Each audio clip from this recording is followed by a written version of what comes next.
Year 711 of our era, the Iberian Peninsula burns under the swords of an army that crossed the strait in barely a few weeks. In less than 7 years, a territory that Rome took 2 centuries to conquer falls to an unstoppable force. But here begins something more than a defeat. Here begins the longest war in the history of Europe, 800 years, 30 generations, a single objective, and to recover what was lost. How is it possible that a Christian kingdom, reduced to the mountains of the north, ended up forging an empire that would dominate half the world? What turns soldiers, peasants, and kings into men capable of inheriting a war that they would not see finished? The Reconquista was not a military campaign. It was an entire civilization built upon the memory of what was and the promise of what would be. And before continuing, if this type of content fascinates you, subscribe right now. Every week, we bring stories that change the world. Do not miss it. Now, let us go back to the beginning, to that cursed year where everything changed. In the year 710, the Iberian Peninsula was the Visigothic kingdom of Hispania, a powerful territory that extended from the Pyrenees to the Strait of Gibraltar. Its cities shone with the splendor of the Roman heritage and the Christian faith. Toledo, its capital, was an architectural jewel where the Visigothic nobles ruled under the blessing of the Church and the memory of Rome. But that kingdom, apparently strong, hid deep fractures. The Visigothic nobility was divided into rival factions that constantly fought for power. Each royal succession became a political battlefield where alliances were woven and undone with the same speed as betrayals. And it was precisely one of those betrayals that opened the doors to disaster when King Witiza passed away. His successor, Don Rodrigo, ascended to the throne in the middle of a storm of conspiracies. The sons of Witiza, dispossessed of what they considered their legitimate inheritance, did not accept the defeat. They sought allies where they could find them, and they found them on the other side of the strait, in the north of Africa. The Umayyad Caliphate had completed its expansion through the Maghreb. Its generals observed with interest the European coasts. The information that arrived from Hispania was promising: a divided kingdom, a confronted nobility, a golden opportunity. In the year 711, Tariq ibn Ziyad crossed the strait in command of an expeditionary force. It was not a gigantic army, perhaps some 7,000 men, but they came determined and well organized. They landed on a rocky promontory that from then on would bear his name, Jabal Tariq, Gibraltar. Don Rodrigo gathered his forces and marched south to face the invaders. He trusted in his superior numbers and in the experience of his Visigothic warriors, but at the Guadalete River, near the current Jerez de la Frontera, his confidence vanished. The battle was a catastrophe. The flanks of the Visigothic army, commanded by the noble supporters of the sons of Witiza, abandoned the field in full combat. Some chroniclers speak of deliberate betrayal, others of simple cowardice. The result was the same. The army of Don Rodrigo was destroyed. The king disappeared in the confusion. His body was never found. Legend says he died drowned while fleeing, his armor dragging him to the bottom of the river. With the death of Don Rodrigo, the Visigothic resistance crumbled like a castle of sand. Tariq advanced toward the north almost without opposition. In a few months, Toledo had fallen. In 7 years, practically the whole peninsula was under Muslim control. It was a vertiginous conquest. Entire cities opened their gates without fighting. The Visigothic nobility, divided and demoralized, sought agreements with the new lords. Many nobles kept their lands in exchange for their submission. The Christian communities that accepted the Islamic domain were able to maintain their faith in exchange for special taxes. They were the Mozarabs, Christians who lived under Muslim government, but in the mountains of the north, where the Roman legions had had problems centuries ago. Some Visigothic nobles refused to accept the defeat there. Between the peaks of Asturias and Cantabria, the resistance began to take shape. Pelayo was a Visigothic noble. The chronicles describe him as a man of noble origin, possibly linked to the ancient court of Toledo. When the Muslim invasion ravaged the kingdom, Pelayo fled toward the north with other refugees. He settled in the Asturian mountains, a harsh and difficult territory, but one that offered something invaluable: natural protection against the invading armies. The Muslim authorities tried to extend their control over those remote lands. They sent governors and tax collectors, but the Asturian mountaineers, both the Visigothic refugees and the local populations, were not willing to submit. Pelayo became the leader of that scattered resistance. In the year 722, the Muslim forces organized a punitive expedition to definitively submit Asturias. The general in command, Munusa, knew the terrain. He knew that those rebels could not present battle in open field, but he trusted that, cornered in their valleys, they would end up surrendering. Pelayo chose the place of the battle with cunning, Covadonga, a narrow gorge flanked by steep mountains, a place where the numbers did not matter as much as the position. When the Muslim troops entered the valley, the men of Pelayo attacked them from the heights, rocks, arrows, spears. The gorge became a deadly trap. The The victory of Covadonga was small in military terms. Barely a few hundred men participated in the combat, but its meaning was colossal. For the first time in the invasion, the Muslims had been defeated on Hispanic soil. For the first time, the Christians of the north could believe that the resistance was possible. Pelayo was proclaimed king. The kingdom of Asturias had been born. It was a minuscule kingdom, poor, with barely any resources, but it had something that no other Christian territory possessed: the promise of the Reconquista, the idea that that lost land could be recovered one day. And here you have to pause and ask yourself something. How does a handful of mountaineers survive against a caliphate that extended from Spain to India? What sustained for centuries a war that no man would see end, stay until the end? Because the answer will surprise you. And if you still have not subscribed, do it now. You will not want to miss what is coming. The centuries 8 and 9 were dark times for the Christians of the north. The kingdom of Asturias survived, yes, but barely. Its kings fought to maintain the cohesion of a fragmented territory, populated by proud nobles who often considered themselves as sovereign as the monarch himself. Meanwhile, to the south, Al-Andalus flourished under the government of the Emirate and subsequently of the Caliphate of Cordoba. The Muslim peninsula became one of the most advanced cultural centers of the world. Cordoba shone with its mosques, its libraries, its gardens, science, philosophy, and the arts found in Al-Andalus a fertile ground. Doctors, astronomers, poets, and mathematicians transformed the region into a beacon of knowledge. But that prosperity did not mean peace. Al-Andalus was also divided. The tensions between Arabs and Berbers, between noble and religious factions, generated constant conflicts, and those internal divisions offered opportunities to the Christian kingdoms of the north.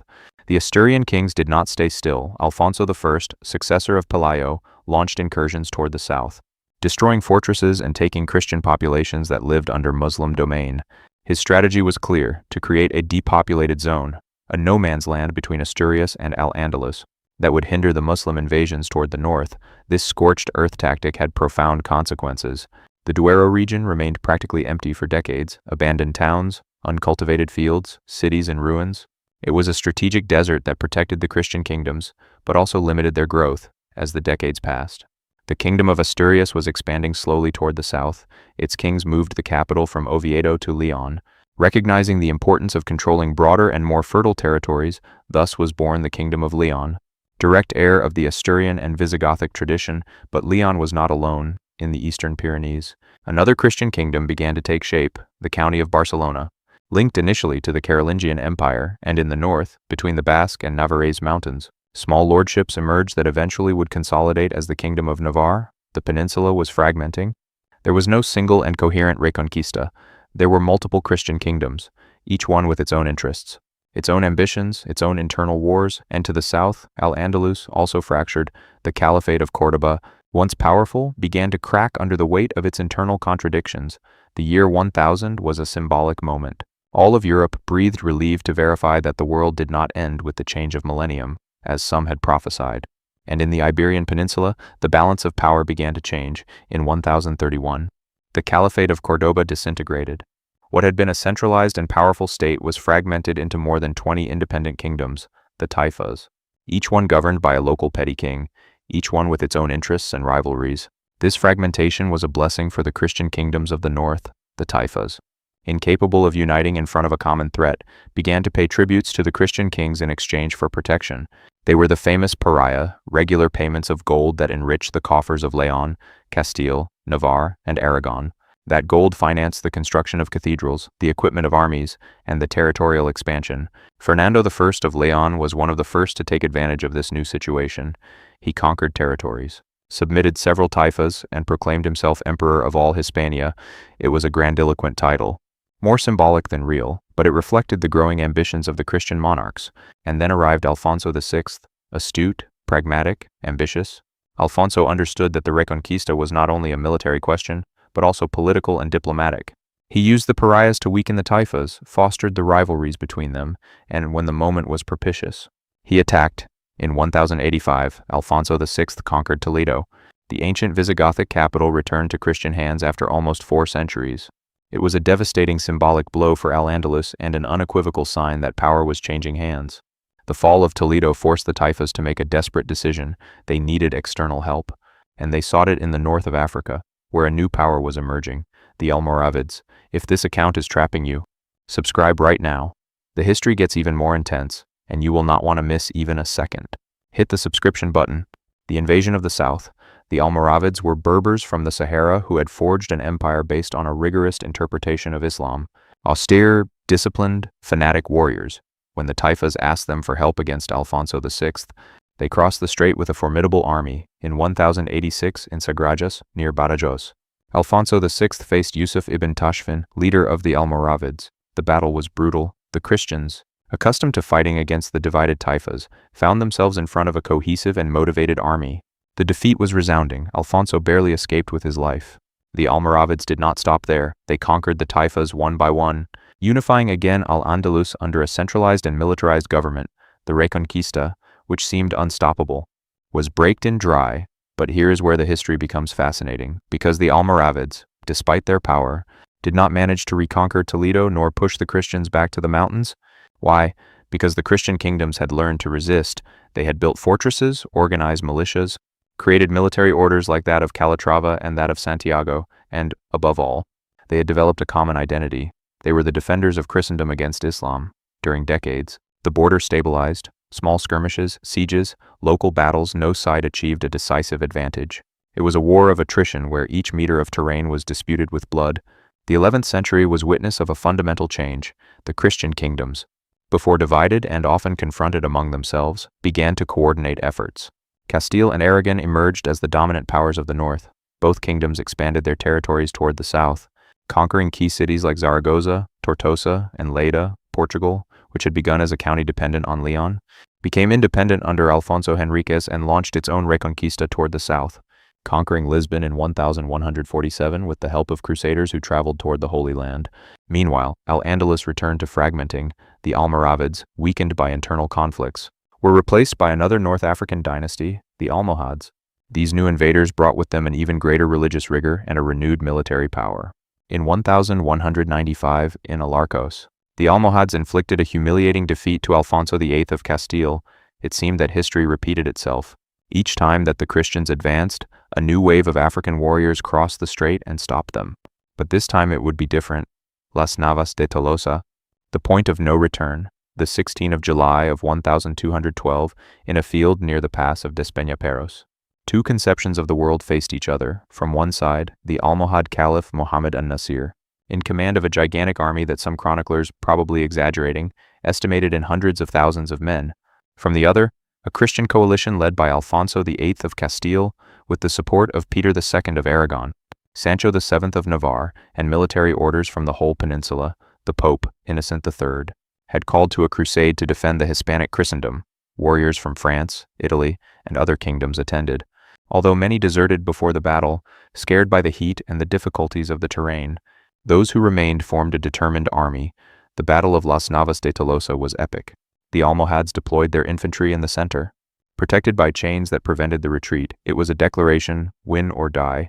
Their flanks were covered by light cavalry, archers, and Berber warriors. Alfonso VIII organized his forces in three bodies: the center, commanded by himself; the flanks, protected by the military orders and the kings of Aragon and Navarre. The strategy was simple: resist the first onslaught, exhaust the enemy, and then counterattack. The clash was devastating. During hours, both sides fought without quarter. The Christians resisted wave after wave of Almohad attacks. The Castilian and Aragonese heavy cavalry charged repeatedly against the enemy lines. The military orders, with their Knights Templar, Santiago, and Calatrava, fought with a ferocity that left astonished even the Almohad veterans. Finally, Sancho VII of Navarre led a desperate charge against the Almohad center, where the tent of the caliph was located. His knights broke the chains that protected the enemy infantry and arrived until the very heart of the camp, an-Nasir, seeing the battle lost, fled. His army, demoralized, disintegrated. The Christian victory was total. Thousands of Almohads died on the battlefield or during the retreat. The Almohad power in the peninsula remained broken forever. Las Navas de Tolosa was not only a battle, it was the moment when the Reconquista stopped being a possibility to become a certainty. From that day, no Muslim power could stop the Christian advance. And if you believe that this is impressive, wait to see what comes after. Subscribe so as not to miss the outcome of this incredible story. After the Navas, the Christian kingdoms launched themselves toward the south like an avalanche. Fernando III of Castile, known as the Saint, led a campaign of conquests that changed the map of the peninsula forever. In 1236, Córdoba fell, the ancient capital of the caliphate. With its great mosque and its past splendor, returned to Christian hands, or Fernando entered the city in solemn procession, converting the mosque into a cathedral. It was an act loaded with symbolism. The heart of Al-Andalus now beat to the Christian rhythm. Jain, Murcia, Seville, one after another. The great Muslim cities surrendered or were conquered. Besan in 1248. Seville, the jewel of the Guadalquivir, opened its gates after a long siege. Fernando III consolidated his legend. At his death, in 1252, only a Muslim redoubt remained in the peninsula, the Nasrid Kingdom of Granada. For its part, James I of Aragon, known as the Conqueror, carried out his own Reconquista in the Mediterranean. In 1238 he conquered Valencia, and then the Balearic Islands. Aragon was transformed into a naval and commercial power that would extend its influence throughout the western Mediterranean. Portugal, under Alfonso III, completed its Reconquista, reaching the Algarve in 1249. The Portuguese border was established practically in its current limits by the middle of the 13th century. The Reconquista was practically complete, only Granada survived. Converted into a vassal state that paid tributes to Castile in exchange for maintaining its independence. Granada, the last kingdom, the Nasrid Kingdom of Granada, was a historical anomaly, surrounded by Christian territories. Subjected to constant pariahs, it should have fallen in a matter of years. However, it survived almost 2 centuries and a half. How was it possible? Several reasons. First, Granada occupied a mountainous and defensible territory, and with the Sierra Nevada as a natural barrier. Second, the Nasrids were skillful diplomats who knew how to play with the rivalries between the Christian kingdoms. When Castile threatened, they sought support in Aragon. When both allied, they paid generous tributes to buy time. Third, Granada became a refuge of Muslims expelled from other territories. Poets, artisans, merchants, warriors, all the Andalusi culture was concentrated in that small kingdom, creating a last glow of Islamic splendor on European soil. The Alhambra, the fortress palace built by the Nasrids, is testimony of that era. Its gardens, its fountains, its halls decorated with an exquisite delicacy represent the culmination of Islamic art in Al-Andalus. It was a swan song, beautiful but melancholic. During the 14th century, Castile was too busy with its own civil wars as to focus on Granada. The fight between Peter I, the Cruel, and Henry of Trastamara for the Castilian throne consumed energies and resources during decades. Granada took advantage of those divisions to survive, but in 1469, something happened that would change everything. Isabel of Castile and Fernando of Aragon contracted marriage. The dynastic union of both kingdoms created a power that Granada could not resist. Isabel and Fernando, known as the Catholic monarchs, were determined to complete the Reconquista, not by simple territorial ambition, but because they saw in the conquest of Granada the culmination of a historical and religious mission that extended for 8 centuries. In 1482 began the War of Granada. It was a methodical campaign, almost scientific.